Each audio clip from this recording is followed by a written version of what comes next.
You see someone across the fire. They're about your age. They're healthy. They're looking at you. And you have absolutely no idea whether they're flirting.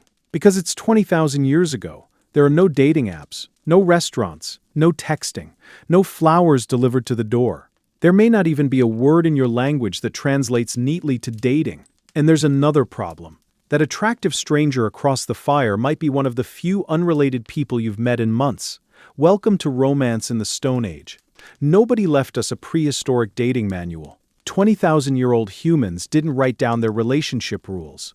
Archaeologists have to reconstruct their lives from burials, settlements, tools, art, genetics, and comparisons with later hunter-gatherer societies. Finding a partner may have been connected to one of the biggest survival problems humans faced, and your first date might begin with a very, very long walk. Your community is nothing like a modern city. You probably know the people around you extremely well, possibly too well. You eat together, work together, travel together, share food, watch children, make tools, tell stories, argue. Privacy is not exactly the defining feature of your lifestyle, and this creates an obvious romantic problem. Humans generally need social connections beyond a tiny isolated group. Groups meet, people travel, information travels, materials travel enormous distances, and sometimes people do too. Imagine your group arrives at a seasonal gathering. Suddenly, there are unfamiliar faces everywhere, and somewhere in that crowd is someone you've never seen before. Congratulations! Your dating pool has just increased dramatically.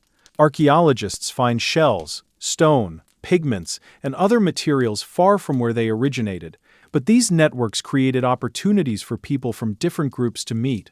You generally don't want generation after generation pairing exclusively within one tiny group of close relatives. So relationships between groups aren't just socially interesting. Over long periods, they help keep populations connected. Your crush may therefore come with an awkward detail. They live several days away. There is no long-distance texting. Good luck. This is where archaeology becomes frustrating. A stone spear point can survive 20,000 years. A flirtatious eyebrow cannot. But we do know these humans cared about appearance and identity.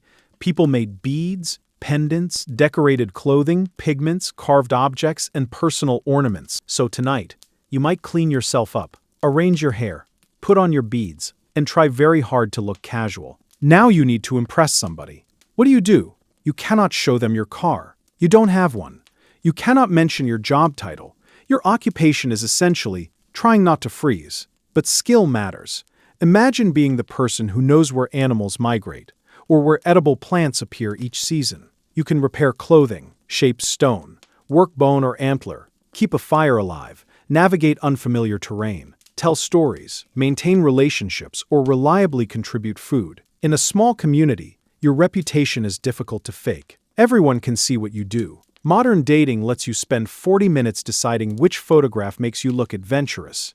In your world, if you claim to be adventurous, someone nearby probably remembers the time you got lost behind the hill. Your entire social history is standing around the same fire. And your potential partner may not be the only person evaluating you, because relationships can affect families and wider social networks too. The idea of two completely independent individuals privately choosing each other and then announcing the decision later is not universal, even in recent human societies. We should not simply project any one modern hunter-gatherer custom directly back 20,000 years.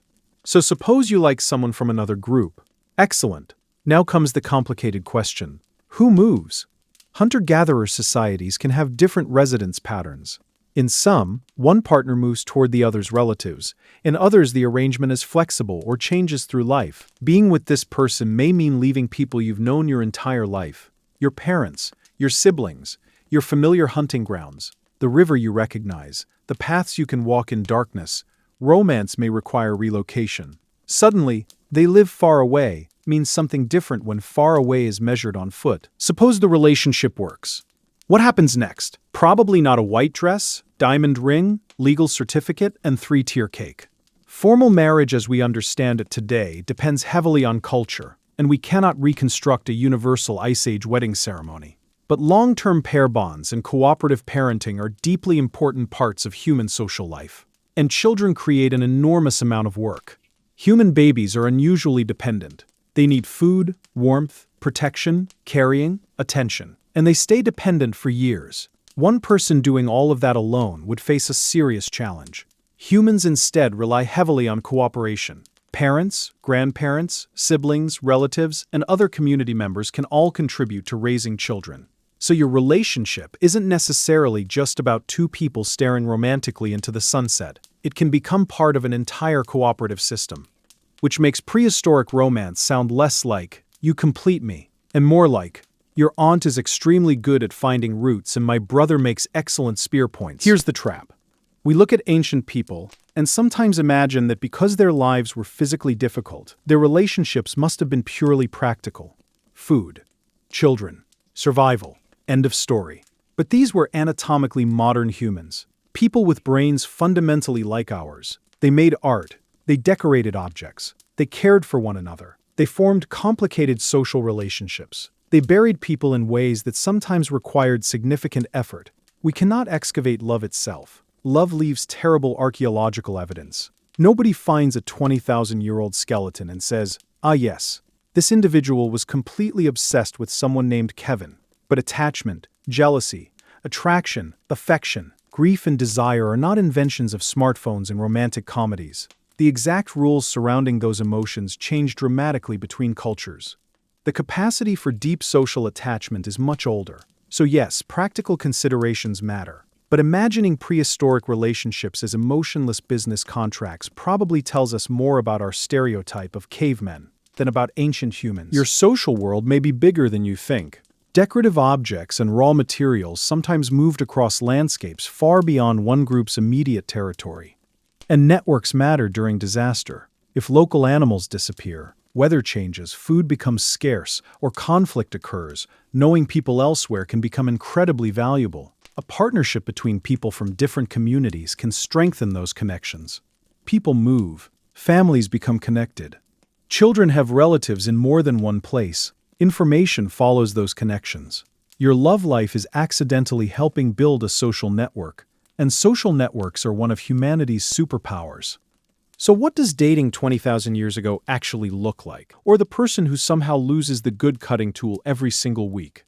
Maybe you exchange small objects. Maybe you work together. Maybe attraction grows. Maybe your families approve.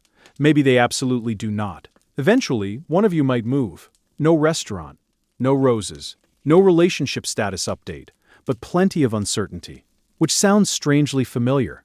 You like somebody. You don't know whether they like you. And eventually, one of you has to do something about it. But the person across the fire, and the question running through your head, that part may be very, very old.